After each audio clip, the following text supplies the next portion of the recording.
Welcome to Gangas basic maths. உங்கள் ஆதரவுக்கு மிக்க நன்றி. நீங்கள் போன முறை சொன்ன விடயங்களே அனைத்தையும் நோட்புக்கில் எழுதி வைத்திருப்பீர்கள். இந்த முறை சொல்லுகிற விஷயங்களையும் நோட்புக்கில் எழுதுவீர்கள் என்று நம்பிக்கொண்டு விடயத்துக்கு வருவோம்.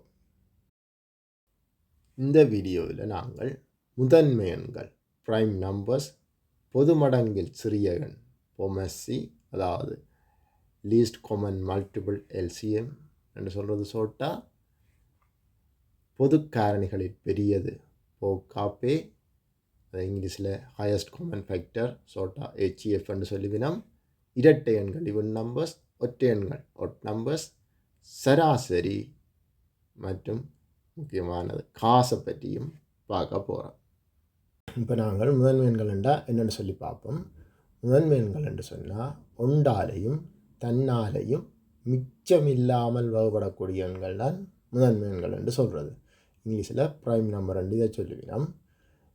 இப்போ நீங்கள் ரெண்டு எடுத்தீங்கன்னா ரெண்டால் மட்டும்தான் வகுக்கலாம், மற்ற ஒன்றாலையும் வகுக்கலாம், மற்ற எந்த எண்ணாலையும் மிச்சம் இல்லாமல் வகுக்க முடியாது. அதே மாதிரி 3, 5, 7 என்று சொல்லிக்கொண்டு போகும். இது வச்சுக்கொண்டு தான் இந்த பொமசி கணக்கு காண போகிறோம். பொது மடங்கில் சிறிய எண் லீஸ்ட் காமன் மல்டிபிள். இப்போ 2 4 பொமசியை காணணுமெண்டா இதில் ஒரு டானா மாதிரி போடுங்கோ. அதுக்குள்ளே இந்த 2 4 எழுதுங்கோ. எழுதி போட்டு நாங்கள் முதல் படித்து வச்சுருக்கிறோம் முதன்மை எண்கள். இந்த முதன்மை எண்களால் மட்டும்தான் இதை வகுக்க வேணும். அப்போ இந்த முதன்மை எண்ணில் முதலாவது வாரம் முதன்மை எண் ஆசைக்கு ஒரே ஒரு இரட்டை எண் தான் இருக்குது. அந்த 2ஆல் இப்போ வகுப்போம். மிகச்சிறிய முதன்மை எண்ணால் தான் வகுக்க வேணும். 1, 2 என்ன இருக்கா 2ஆல் வகுக்கலாம். 1 பிரிக்கலாது அப்படியே போடுவோம். 2 பிரித்தா 1. இப்போ எல்லாம் கீழே 1 வந்தோடனே முடிஞ்சுது. இனி என்னென்ன நம்பரால் பிரித்தமோ அதால் பெருக்க வேணும். அப்போ 2ஆல் 2 தரம் பிரிச்சிருக்கிறோம். அப்போ 2 4. இது இந்த பொமசி 4. இன்னொரு கணக்கு பார்ப்போம். அடுத்தது 3 5 காண சொல்லி கேட்கணும். இதில் 2ஆல் இதை பிரிக்கலாது. அதுக்கு அடுத்த முதன்மையாக 3ஆல் பிரிப்போம். 2ஆல் பிரித்தா 1, 5 பிரிக்கிறாது அப்படியே போடணும். இனி 3ஆல் பிரிக்கிறாது. 3க்கு அடுத்த முதன்மையாக 5. அப்போ 5ஆல் வகுப்போம். 5ஆல் வகுத்தோம்டா 1, இதுவும் 1, கீழே எல்லாம் 1 வந்துட்டு என்னென்ன நம்பரால் பிரிச்சுனாங்க 3, 5. அப்போ 3 தர 5, 5 15. இன்னும் ஒரு கணக்காக பார்ப்போம். 6, 4, 8. ഇതിൻ്റെ ഫോമസി பார்க்குறேன்டா. 6, 4, 8.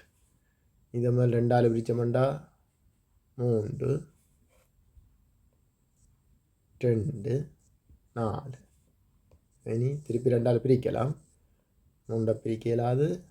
பிரித்தா 1, பிரித்தா 2. இன்னும் ஒரு 2ஆல் பிரிக்கலாம். 3, 1, 1. இனி அடுத்த முதன்மையாக 3. 3ஆல் வகுத்தோம்டா 1, 1, 1. இப்போ என்னென்ன நம்பரால் வச்சுருக்காங்க 2ஆல் 3 தரம் பிரிச்சிருக்கிறோம். 3ஆல் ஒரு பிரிச்சிருக்கிறோம். இதை பிரிக்கணுமெண்டா 2 4, 4 8, 3 24. இது இந்த பொமசி எல்சிஎம். அடுத்ததாக நாங்கள் பார்க்க போகிறது பொது காரணிகளில் பெரியது ஹையஸ்ட் காமன் ஃபேக்டர். இதுக்கு அதே மாதிரி தான் டானா மாதிரி போடுங்கோ. 2, 6. இதில் என்னென்னா 2 நம்பரையும் ஒரே முதன்மை எண்ணால் தான் பிரிக்கணும். அப்போ 2ஆல் பிரிக்கலாம். 1, 3. இனி மேற்கொண்டு ஒரே நம்பரால் பிரிக்கலாம். இது 1 இது 3.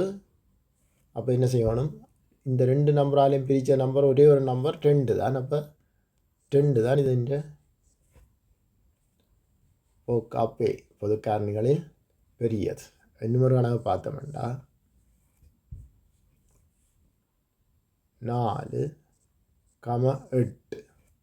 இப்போ இந்த 4ஐயும் 8ஐயும் பிரிக்கக்கூடியது 2ஆல் பிரிக்கலாம். 2, 4. இன்னொரு 2ஆல் பிரிக்கலாம் 2ஐயும். 1, 2. இனி 2ஐயும் ஒரே நம்பரால் வகுக்கலாம். அது அப்போ ഇതിൻ്റെ പോക്കാപ്പി 2 തര 2.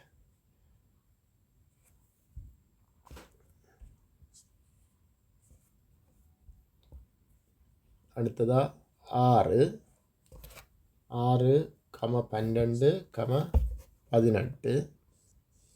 അപ്പോൾ 6, 12, 18. ഇതെല്ലാത്തെയും 2ആൽ വകുக்கலாம். 3,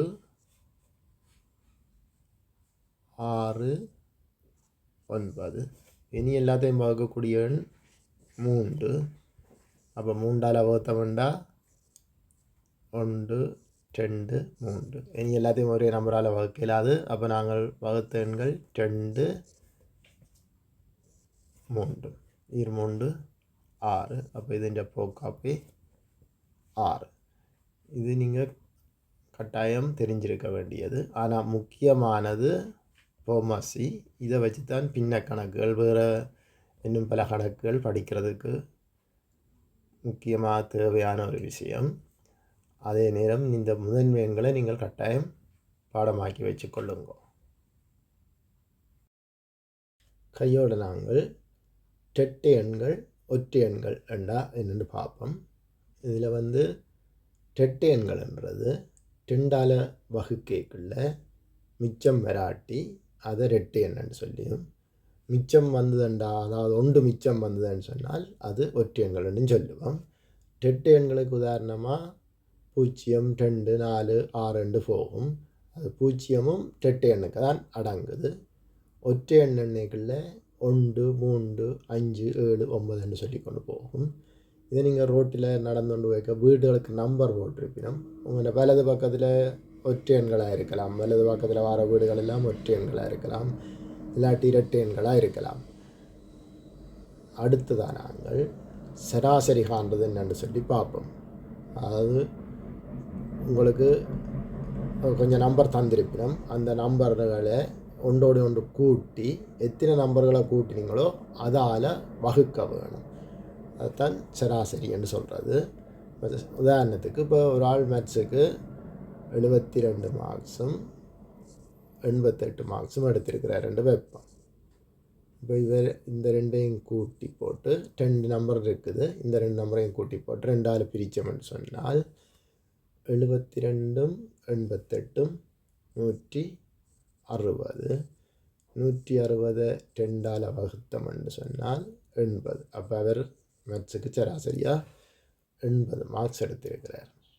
அடுத்ததான் இன்னொரு கணக்கை பார்ப்போம். இதில் மொத்தமாக 1, 2, 3, 4 நம்பர் இருக்குது. 0 தானேன்னு சொல்லி அதை விட்டுடுறே இல்லை, அதையும் சேர்த்து தான் கூட்ட வேணும், கணக்கில் எடுக்கணும். 4 சக 5 சக 0 சக 3. இந்த அளவத்தையும் கூட்டி எத்தனை நம்பர் கூட்டி இருக்கிறோம்? 4 நம்பர் 4ஆல் வகுக்க போகிறோம். 5ம் 4ம் 9ம் 3ம் 12. 12 4ஆல் வகுத்தோம்னா விட 3. அடுத்ததாக இப்போ 2 நம்பர் வந்திருக்கணும். 6 சக 7. இந்த 2 நம்பரையும் மொத்தம் 2 நம்பர் 2 நம்பரையும் கூட்டி 2ஆல் வகுக்க போகிறோம். 6 மேலும் 13. 13 2ஆல் வகுக்கிறேன்டா 1 மிச்சம் வரும். ஆனால் அப்படி போடுறதில்ல, 1 மிச்சம் கொண்டு போடல. அது அப்போ நாங்கள் இதுன்றபடியே எத்தனை இதில் 13 எத்தனை 2 இருக்குது? 6 இருக்குது. 2 அரைண்டா அர்த்தம் 0.5. அப்போ நாங்கள் 6.5 சொல்லி கொடுப்போம். இப்போ இந்த அரை, தசமஞ்சு அதுகளை பற்றி தான் நாங்கள் இனி படிக்க போகிறோம். இதுக்கு ஒரு ஃபார்முலா இருக்குது. அவரேஜ் ஃபார்முலான்னு சொல்கிறது sum of data divide by number of data. இப்போ நாங்கள் எங்கள் வாழ்க்கைக்கு தேவையான மிக முக்கியமான பணத்தை பற்றி பார்ப்போம். இதில் நாங்கள் முதல்ல ரூபா, ஒரு ரூபாவில் எத்தனை சதங்கள்னு சொன்னால் 100 சதங்கள் இருக்கும். அதே மாதிரி 10 சதங்கள்னு சொன்னால் 10 இருக்கும். 10 சதங்கள் சேர்ந்தால் 1 ரூபாய். அடுத்ததாக ஒரு ரூபாவில் 20 சதங்கள் 5 இருக்கும். 20 சதங்கள் சேர்த்தோம்னா 1 ரூபா வரும். அதே மாதிரி 5 சதம் 5 பைசான்னு சொன்னால் அதில் 20 இருக்க வேணும். இது மாறி அப்படியே யோசிக்கணும். 20 சதம் என்றால் 5, 5 சதம் என்றால் 20 இருக்க வேணும். அதே மாதிரி 50 சதம் என்று சொன்னால் 2 இருந்தால் காணும். 2 50 சதங்கள் சேர்ந்தால் 1 ரூபாய் வரும். இப்போ நாங்கள் இதுக்கு சில உதாரணங்களை பார்ப்போம். ராமுகிட்ட 2 50 பைசா நாணயங்கள் இருக்குது என்றா அவர்கிட்ட மொத்தமாக இவ்வளவு இருக்குண்டா 50 50 100 சேர்ந்து 100 பைசாக்கள் சேர்ந்தால் 1 ரூபா. அப்போ அவர்கிட்ட இருக்கிறது 1 ரூபாய். அடுத்த சீதா ஆண்டவர் முட்டை கடைக்கு போய் 1 ரூபா கொடுக்கணும். அவர்கிட்ட 25 பைசா நாணயங்கள் மட்டும்தான் இருக்குன்னு சொன்னால் அவள் எத்தனை எடுத்து கொடுக்கணும்னு தான் கேட்டிருக்குது. அப்போ 25 25 50, 50 25 75, 75 25 100. அப்போ 100 பைசா வந்துட்டுது. 4 தரம் எடுத்துருக்கிறவ. அப்போ 4 25 பைசா நாணயங்களை சேர்த்தாண்டா அவள் 1 ரூபா கொடுக்கலாம். அடுத்ததாக இன்னொரு கணக்கு பார்ப்போம். ஒரு பையில் 4 25 பைசா நாணயமும் 5 20 பைசா நாணயமும் இருக்குன்னு சொன்னால் மொத்தமாக இவ்வளவு காசு இருக்குன்னு கேட்கணும். அப்போ 25 பைசாவில் 4 சேர்த்தா 1 ரூபான்னு தெரியும். 20 பைசாவில் 5 சேர்த்தா 1 ரூபான்னு தெரியும். அந்த 1 ரூபாயும் இந்த 1 ரூபாயையும் சேர்த்தா 2 ரூபாய்.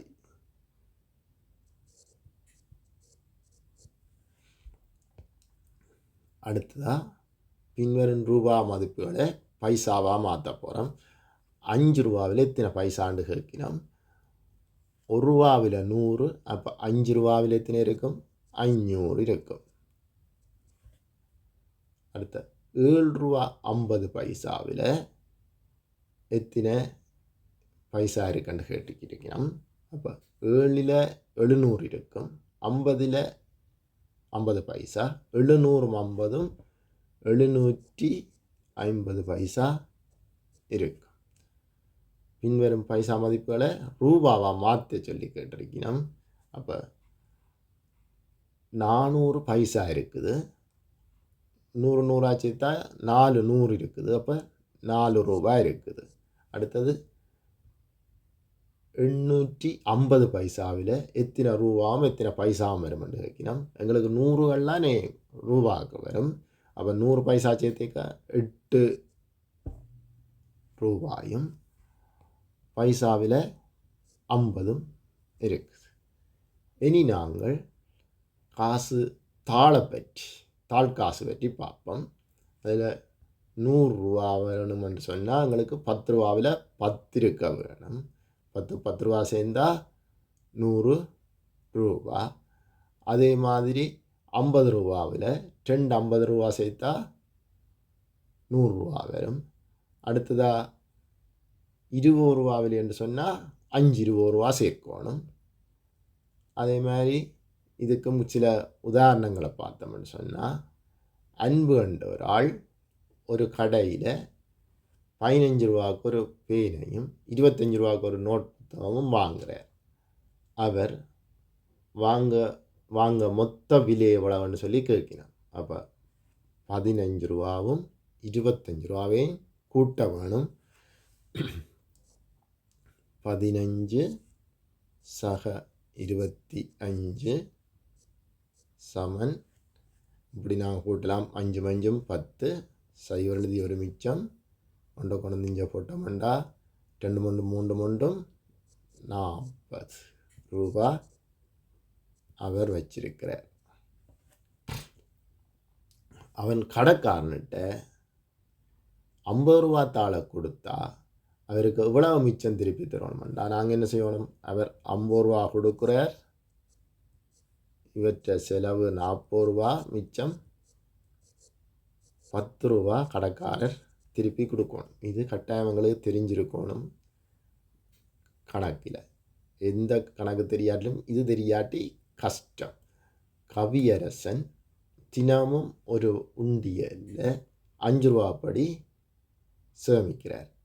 இப்படி 2 கிழமைக்கு சேர்க்கிறார். 2 கிழமைன்னு சொன்னால் 14 நாள் வரும். இப்படியே தொடர்ந்து அவர் சேமித்து கொண்டிருந்தாருண்டா இந்த 14 நாள்லேயும் எவ்வளவு சேமிச்சிருப்பாருன்னு தான் கேள்வி. அப்போ நாங்கள் என்ன செய்யணும் என்று சொன்னால் இந்த 14 நாளையும் 5ஆல் பெருக்க வேணும். 5 20 0 எழுதி 2 மிச்சம் 1 5 5 2 7. அப்போ மொத்தமாக அவர் 70 ரூபா சேர்த்திருப்பார். இன்னும் ஒரு கணக்கை பார்ப்போம். அம்மா தன்னிட்ட இருக்கிற 120 ரூபாவை தன்னை 3 பிள்ளைகளுக்கும் சமனாக பிரித்து கொடுக்க போகிறா. அப்போ என்ன செய்யணும்? முதல் பெருக்கி நாங்கள் இப்போ பிரித்து கொடுக்க போகிறா, கட்டாயம் பிரிக்க வேணும். அதாவது வகுத்தல் 120 வகுக்க போகிறோம். 3 பிள்ளைகள் 3ஆல் வகுக்க போகிறோம். அப்போ வகுக்கிறது இப்போ முன்னுக்கு இருந்து 12 எத்தனை 3 இருக்குது 4. அந்த 0 அப்படியே போட்டு விட்டால் ஒரு பிள்ளைக்கு 40 ரூபா கிடைக்கும்.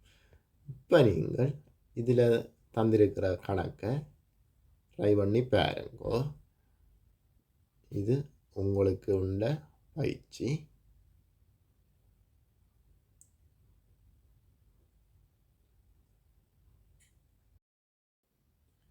இதோட இந்த வீடியோவை முடிக்கலாம்னு நினைக்கிறேன். ஏனென்றா ஒருவரால் 20 நிமிஷத்துக்கு மேலே கான்சென்ட்ரேட் பண்ண முடியாதுன்னு ஆய்வுகள் சொல்லுது. அதால் தான் இந்த வீடியோக்களை நான் 20 நிமிஷத்துக்குள்ளே முடிக்கிறது. அடுத்ததாக தசம எண்கள் பற்றி பார்ப்போம். உங்களுக்கு தெரியும் அதுக்கு என்ன செய்யணும்? சப்ஸ்கிரைப் பண்ணணும், பெல் பட்டன் அமர்த்தணும். அப்போ தான் நீங்கள் தொடர்ந்து இந்த வீடியோவை பார்க்கலாம்.